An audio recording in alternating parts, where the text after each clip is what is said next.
How important is fruit in this factor? Or does fruit have too much sugar spiking, which I've heard from some nutritionists over the last couple of years that I've interviewed, where you take a handful of grapes and the glucose monitor spikes through the roof.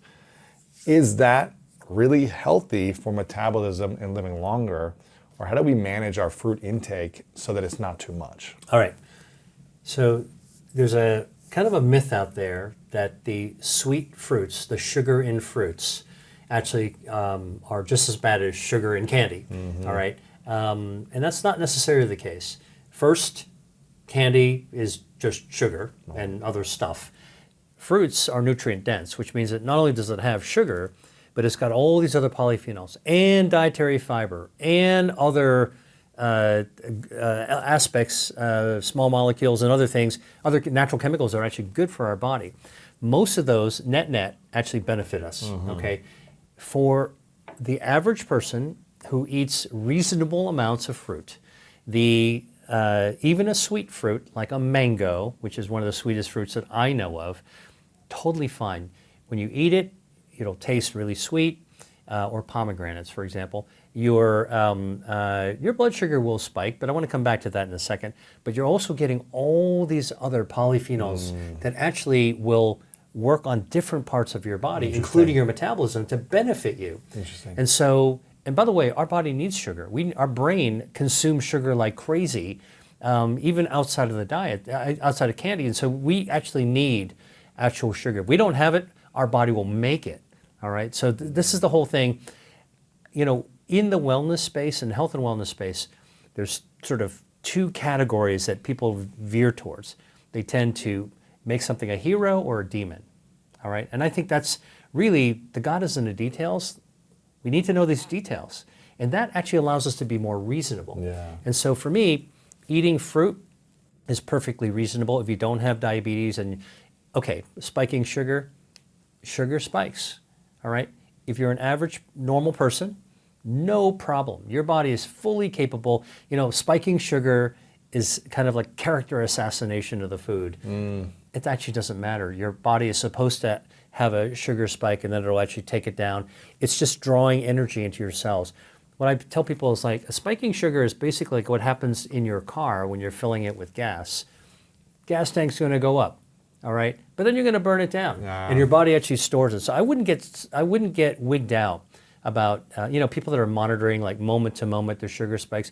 That's interesting, but it's less important than overall what actually happens. If your body's unable to take down that sugar, that's a problem. That's a problem. The spike isn't the problem. It's the long tail of your body's if your insulin's not working, you're not sensitive to insulin.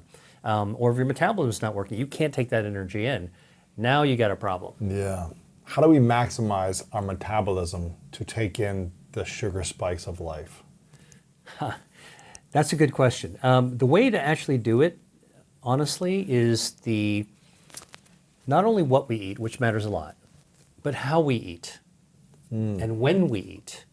So you know that, okay, let me give you the analogy. And this will actually get a little bit into the topic of intermittent fasting, which we'll talk a lot about. I like to explain metabolism in a very, very simple way. Our body is just like a car. When you're driving your car, you got an engine. You check out the fuel tank. When the fuel tank is running low, pull over to the filling station, take out the nozzle, fill up the tank. All right, when the tank is full, click, nozzle stops putting gas in, put it back, get back in the car and drive off.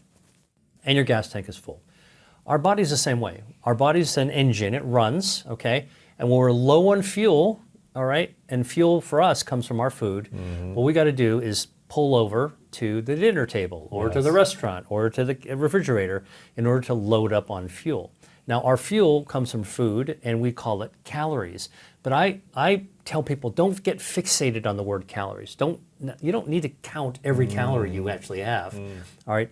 The quality of the fuel matters, for sure. We talked about that a little bit, all right? So you do want the highest quality of fuel that you can put in your body. Just like if you actually put crappy fuel in your gas tank, right.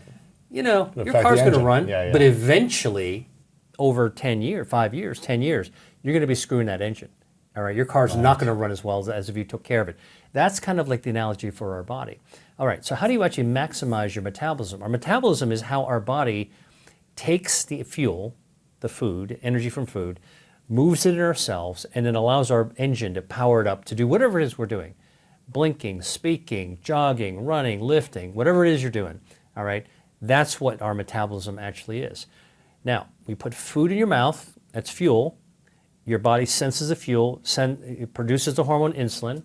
Insulin actually takes that fuel in, right? You put it into your fuel tank.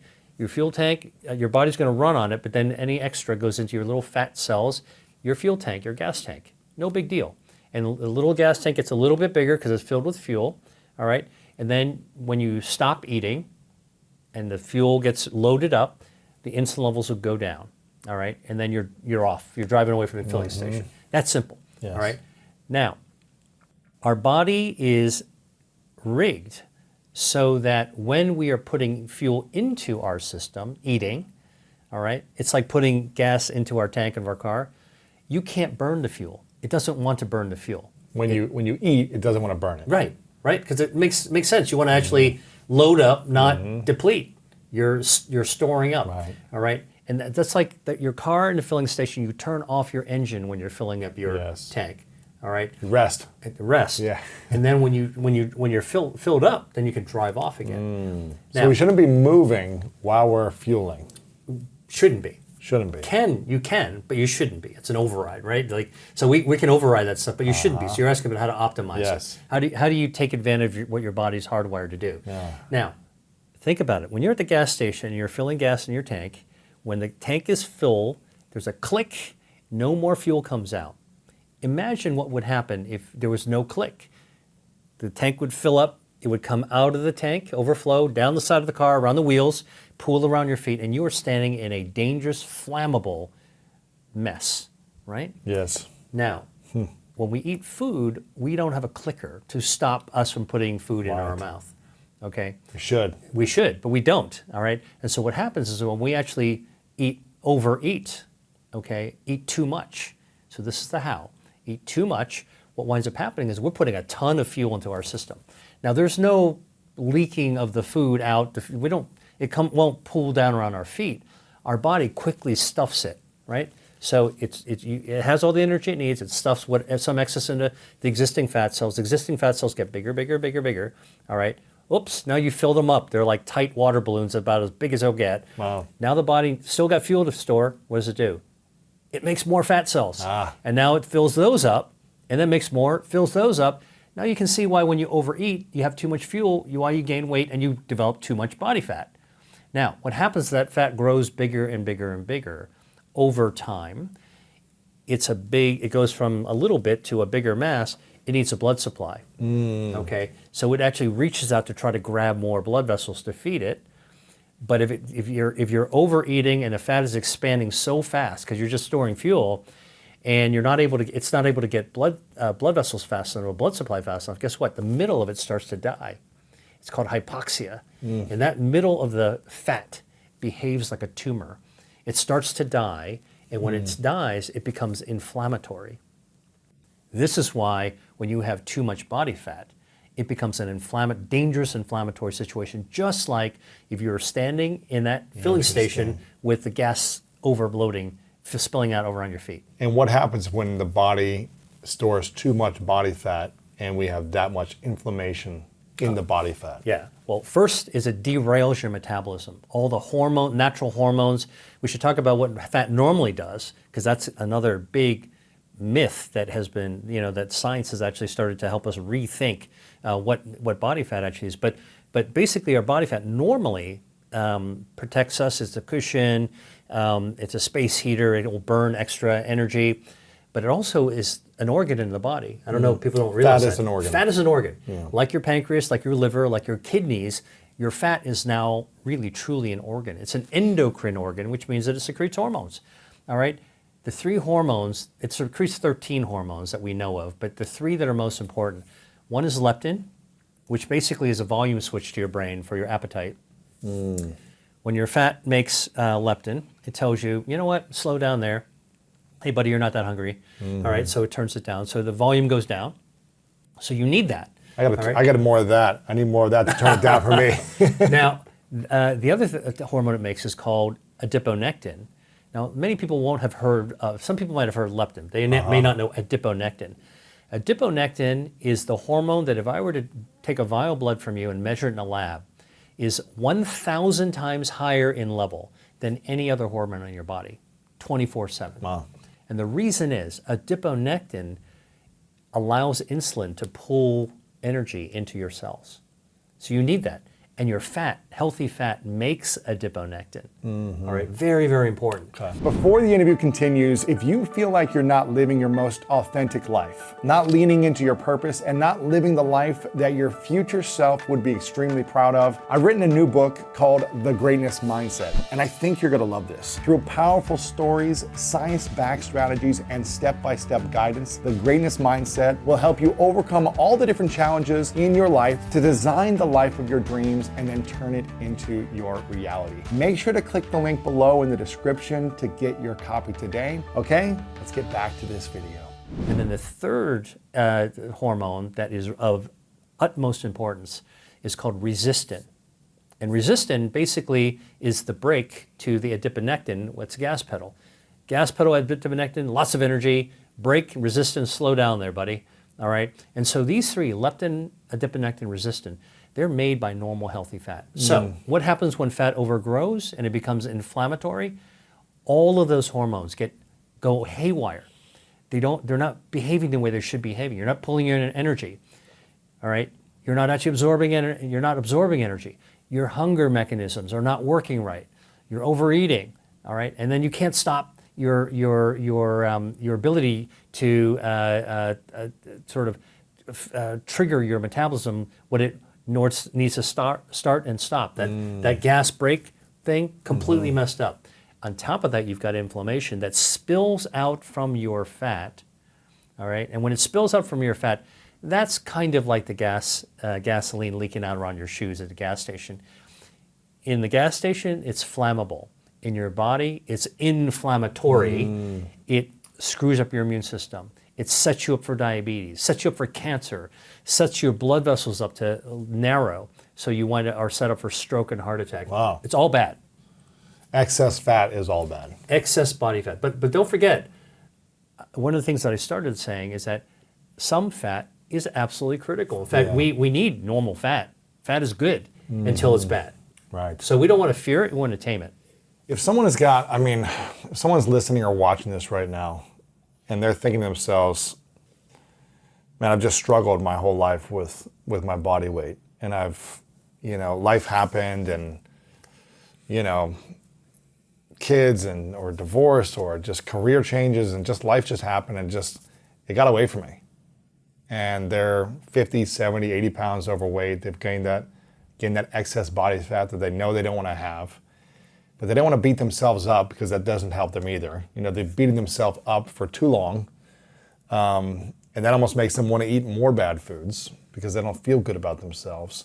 How can they emotionally, psychologically break free while also changing their habits and know that this is a journey? It's not going to happen in 2 weeks and lose 50 pounds and stick, but it's going to take time and it's going to be a journey. What can someone in that position start to think and do to start seeing consistent results, do you think? Yeah, well, there's two main things I talk about in my new book.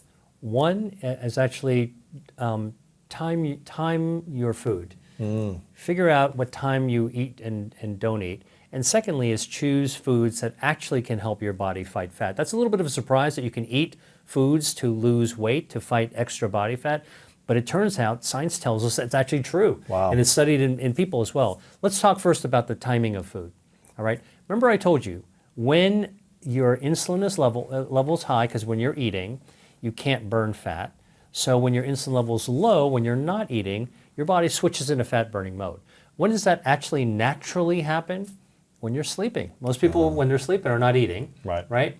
And then what happens when they get up in the morning, they eat breakfast, they're breaking their fast. So sleeping is fasting. It's very normal. It's not necessarily invented as a new fad or a trend. It's actually how our body's wired. And so if you follow the wiring, the hard wiring of our body, the operating system of our body, when you're sleeping and not eating, your body's burning down fat. You've got extra weight, extra body fat, take advantage of what your body naturally wants to do. Right. Now, how do you actually give your body the most chance to burn down extra body fat? Sleep. Let me just kind of like set out some hypotheticals. Let's say you sleep 8 hours. You go to bed at 11, wake up at 7, all right? During that time, your body is actually burning fat, okay, which is good. That's going to get you over time to get to your fighting weight, so to speak. How much fat do we burn with 8 hours of sleep? Do you know? It actually depends on how good your sleep is. It also depends on when you ate before you went to bed. It also matters who you are, right? Like, and lots of other stress factors. The way you think about yourself, your identity, your... Totally. Yeah. Wow. Totally. So what the things that you talk about, sort of like this really harnessing knowing yourself and harnessing your strength and healing from the Yes. inside out, that is critical for getting good quality, using those 8 hours. Now, let's talk a little bit about when you're actually eating last, because if you're sleeping 8 hours, 11 to 7, okay, because you're not eating and you're burning fat, let's say that you... When should your last bite be and by? Exactly. So I'm trying to give you analogies that people can understand very easily. Let's say you eat dinner at 7 o'clock, all right, and you finish dinner at 8, all right? You put your dishes away at 8, all right? That seems pretty reasonable for most people. After 8 o'clock and you go to bed at 11, do not snack. No midnight snack, no nibbling. No cookies. No waiting chips. no chips, no waiting for the dessert at the end. All right. Okay. Now you've gained 3 extra hours from 8 o'clock when your dishes get put away, all the way till you go to bed. Don't eat. I don't eat. It's fine. You know, in the beginning, you might have some habits like, oh man, I should. Don't. That's the habit. Yeah. That's a habit you want to break. Okay, because, and here's the why.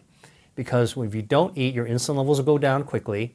All right, from dinner, and then what will happen is you get those 3 extra hours added onto the 8 hours that you have that your body's doing what it's doing. So does that mean you can still have tea or like a carbonated water or like a sparkling water, just nothing with zero calories? No calories, right? Okay. No food, okay? Especially no desserts. No noshing on those little sweet things, nibblies at night. What if there's a little lemon in like water? Lemon's okay. That's okay. Yeah. Okay.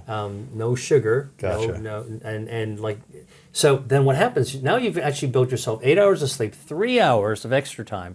That's a bonus. Okay. Get up in the morning. Let's say you get up at 7, right? Don't do what your mommy told you to do when you were a kid, which is roll out of bed, eat breakfast, get on the school bus to get to school. Right? That's how we're all conditioned. Here's what you want to do: get up, brush your teeth, take a shower, get dressed, take your time to get oriented to the day. I usually don't eat anything for about an hour after I get up, and I'm perfectly fine. You know, it's really habit that makes you want to sit down and pour a bowl of cereal. All right. Now you've gained an extra hour. So that's 12 hours now, right? Now you got 12 hours, okay? You got 12 clean hours. That's half the day. With no food. With no food, your body's burning. It's different than 16 and 8, but it's the same principle. Right. 16, 8 intermittent fasting, like now you got to really push it so you're squeezing all your foods in 8 hours. It may not work for everybody, but what I'm trying to empower people, you know, to be great, you don't need to go to 16. 12 gets you into great zone. Wow, really? And think about it, and because how many people do you know say, you know, I get 8 hours of sleep, but then when you really talk to them, they're actually eating late at night. Right before they fall asleep. Yeah. Now you're cutting into your burn time. Interesting. All right. Wow. So that's one thing, is really sort of the timing of your meals. Man. Oh, by the way, I mean, I'm sure this has happened to you as well. Busy people sometimes skip breakfast for whatever reason. Skip breakfast. Yeah. Or sometimes skip lunch. All right. Totally fine. You can think about that when it happens, that you're buying yourself extra fat burn time. All right. And so for people who, you know, in that scenario you gave, you know, somebody who's overweight and has been struggling with it and say, like, you know, this is what happened to me. Here's a really simple way just to get a little bit disciplined. Diary out, journal out when you normally eat, when you stop eating, when you go to bed. And what I say in my book is that, you know, try to create a 12-hour food window that you're going to open up in the morning. What time do you open the window that you're going to eat, and then what time are you going to close the window that you're not going to eat anymore? Yeah. You know, believe me, you'll be fine if you don't eat after dinner when you put your dishes away, and you'll be fine if you take a little extra time before you sit at the breakfast table.